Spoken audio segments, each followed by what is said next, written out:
Hi, my name is Ben Zolno. I'm here for International Permaculture Day with OccupyEducated.org and NewMessageMedia.com, and really excited to be interviewing Darren Doherty. He and I have almost crossed paths a few times, and this is the deepest cross of paths so far, so it's super exciting. Darren has had extensive experience across the planet in project design, development, and management with a focus on retrofitting broadacre agricultural systems, and he's been acclaimed as a pioneer in this important overlooked field.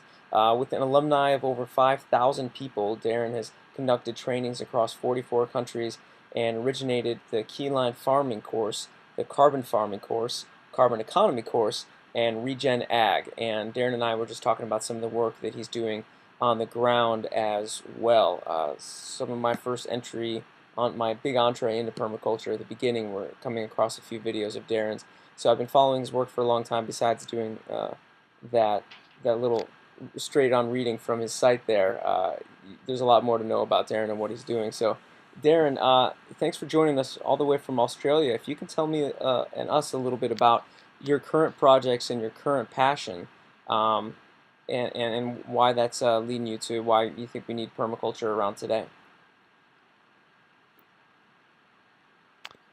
Yeah, thanks, Ben, and thanks for putting this on. Um, current passion. Well, we've got a few.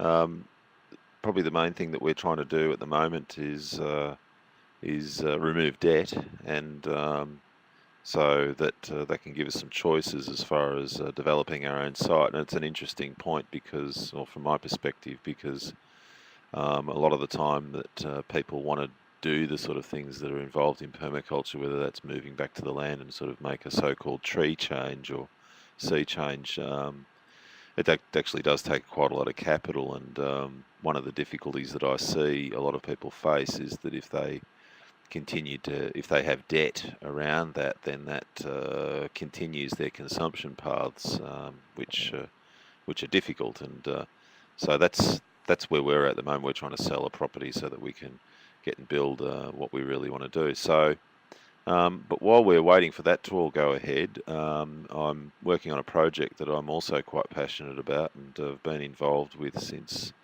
1996, and I've written about it a few times, and others have as well. It's called Del Pura. It's in the Otways of south western Victoria, about an hour from Melbourne.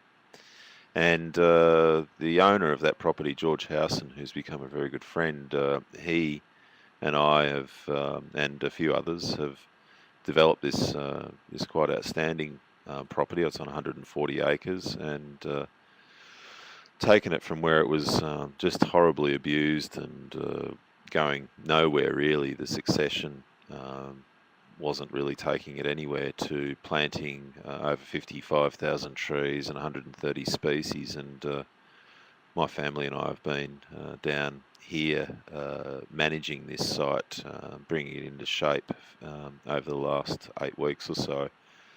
And what we've been doing is doing a lot of silviculture work, and particularly making the effort to visit every stem that we've planted, and give it an assessment, and give it the treatment that it needs as an individual. And sometimes that treatment involves removal. Mm-hmm. So we've done all of that sort of work. It's been quite amazing. The other part of that project, which is remarkable, is how much it yields. All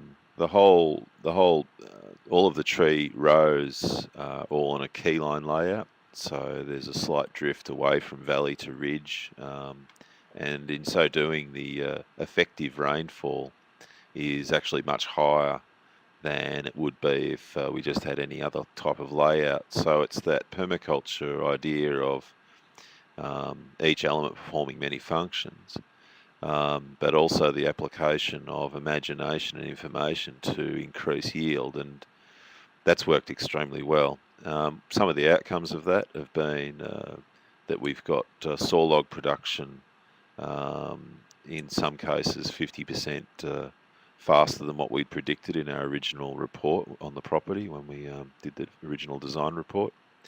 And that's not unusual. We've got quite a lot of stuff across the property that we've already, is now in people's kitchens as kiln dried timber, and so on. So how do you see this, Darren? Other, Sorry, I know we're on other a really delay good here. thing. I know I was going to say, how do you see this, and please tell us the other good thing, but how do you see this kind of work being able uh, to be spread and used in different parts of the world, thinking from an international perspective? Well, one of the really important things I think that we need to do is do reforestation, and I don't know anyone who would deny that. And but I think it's as an agricultural systems designer, I think it's really important that we integrate these systems and that where we apply capital to the establishment of these systems, well, then there should be some sort of capital returns. Now, we could look at it from Ethan Rowland's excellent 8 forms of capital, where we're looking at, there's the social capital returns, there's the ecosystem capital, etc., etc. But there's got to be that focus on things. Otherwise, you're not going to get the adoption, in my opinion, of folks installing farm forestry systems. What I was going to say before is that one of the great outcomes of this, outside of the economic outcomes and the social outcomes, experiential outcomes, has been the biodiversity outcomes. It's just absolutely breathtaking to see when you walk through that system just how many species are now have a home where, when the site was what it was, they weren't there. So it's true regeneration and creation at work. It's quite remarkable, sort of like that build it and they will come sort of scenario. And I'm just really enjoying the work. It's one of those things, and I think it's perhaps quite unique to permaculture, that people like me, who are seen as leaders of the movement, also, by and large, have properties or projects where they're getting their hands dirty and they're, uh, doing work that people in other fields, other leaders in other fields, don't typically get out and have some kind of sabbatical that they have to do to learn and to regroup and all of that. I think that's somewhat unique to permaculture. Yeah, Which is oftentimes great, because it's, people might just be stuck behind it. to really be a permaculture. Yeah, To yeah, go ahead. Yeah, well, you're a professional organizer or a permaculture administrator doesn't really exist and can't by definition exist, I don't think. Yeah. Um, you've got to still take care of your own needs, and that's really what it's all about. So I want to talk to you then about some of that, kind of the opposite of that. You were talking about the ability to get your hands dirty. Let's talk about your hands being clean so you can type on the keyboard and everything and work on your international efforts that you're doing online. Tell us a little bit about Regenerative Yep. Agriculture UK, although I know it goes way beyond just the UK. Well, a few years ago, I started Regen Ag with some people here in Australia, and then I travelled overseas last year with my family and sort of introduced the concept globally. And one of the people I'd introduced it to was a permaculture course student of mine, Eliza Pearson, whose father is the Viscount of Cowdrey, or Viscount Cowdrey, so he's Lord Cowdrey, and they own 17,000 acres about an hour out of London. It's called the Cowdrey Estate. And we organised a series of workshops there last year, Regenerative Agriculture Workshop and a Regenerative Agriculture Advanced Design course, which is sort of like my agricultural permaculture course, if you like. And so this year, as part of the strategy, we introduce the sort of all of the concepts of Regen Ag, and then the next part of the strategy is to then come in with these 4 targeted lectures. The first one is on holistic management and holistic management farming and grazing with Kirk Gadzia. And that really helps people formulate in their minds their goals, and but also gives a whole range of techniques that one can use in agricultural landscapes for their restoration and profitable restoration, and beyond that, beyond the restoration phase.